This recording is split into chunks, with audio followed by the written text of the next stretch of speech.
High court bench को नहीं गृह में स्पष्टीकरण रखिले मुख्यमंत्री मोहन माझी कहले विचाराधीन रही हाईकोर्ट बेंच त्वरित न्याय देवाई सरकार बद्धपरिकर काली कही हाईकोर्ट बेंच नहीं यथार्थता।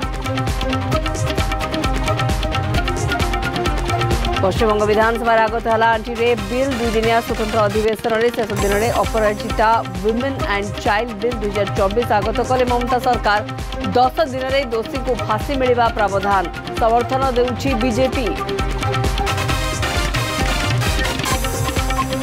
संबलपुर देवरीगढ़ अभयारण्य में घेराबंदी में हाथी खरसेलर मृत्यु बयसाधिक कारण मृत्यु होता डीएफओ सूचना 1998 में बलांगीर जंगल ट्रांकुलाइज कर अणा देवरीगढ़।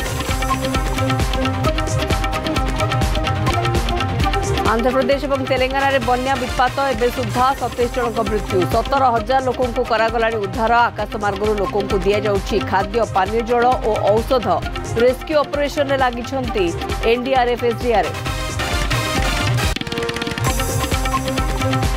नुआखाई मां सबली मंदिर में पहुंचला नुआ धान नूतन धान नहीं मंदिर कर्तृपक्ष को प्रदान कले बलबसपुर गाँव सुभाष बेहरा नीतिकांति सह है पूजार्चना।